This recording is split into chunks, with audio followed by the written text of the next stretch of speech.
এটা তো দেখছি ইংরেজিতে লেখা, বাবা রে বাবা। আচ্ছা দেখি যে উইথাউট ডিভোর্সিং দ্য বয়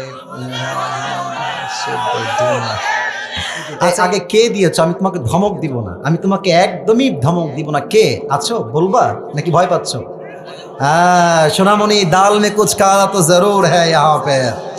আচ্ছা ঠিক আছে, যাও, আমি বলবো না, আমি আজকে তোমাকে নাম বলতে বলছি না। আচ্ছা ঠিক আছে, আমরা পড়ি, কি প্রশ্ন দিয়েছে পড়া ট্রাই করি।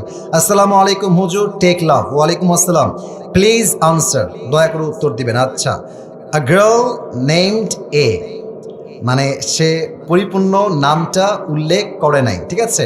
সে লিখেছে marriage a boy named B without her parents permission, মানে একটা মেয়ে এবং একটা ছেলে, এই যে এ দিয়ে বি দিয়ে নাম দিয়ে বুঝাইছে, তারা আব্বা আম্মার পারমিশন ছাড়া বিয়ে করেছে।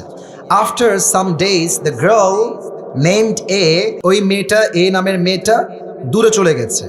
And marriage another boy named C without divorcing the boy named B, what should they do now? That's a very important question. সে প্রশ্ন করেছে কি, আমি বুঝাচ্ছি আপনাদেরকে, আমি আবারও পরে জাস্ট ট্রান্সলেশন করছি বোঝাবার স্বার্থে। A girl named A marriage a boy named B, একজন এ নামের ছেলে বি নামের মেয়েকে বিয়ে করেছে পারমিশন ছাড়া, উইথাউট হার প্যারেন্টস পারমিশন, কোনো অনুমতি ছাড়াই বিয়ে করেছে।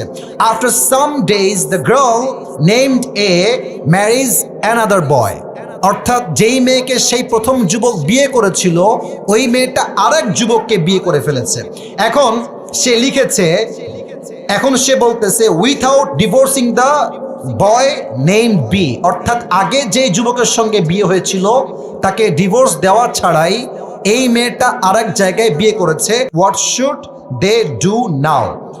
এখন তার প্রশ্ন হচ্ছে হুজুর তারা কি করবে? প্রথম কথায় আমি বলতে চাই, মেয়েটার বিয়েটা হয় নাই।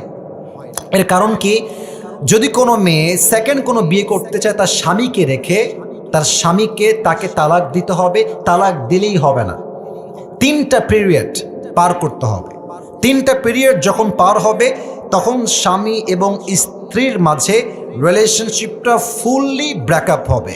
তখন মেয়েটা চাইলে অন্য কোনো জায়গায় বিয়ে বসতে পারে।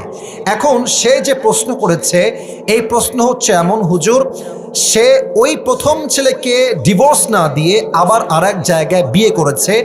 আমার মনে হয় যেই মেয়ে প্রথম স্বামীর থেকে ডিভোর্স না নিয়েই অন্য কোথাও বিয়ে বসে যায়, তার চরিত্রে নিশ্চিত ভেজাল আছে যুবক ভাইরা। আর আমি একটা কথা মনে প্রাণে বিশ্বাস করি, বিশ্বাস বড় একটা দামি জিনিস, সস্তা মানুষ বিশ্বাসের মান ধরে রাখতে পারে না।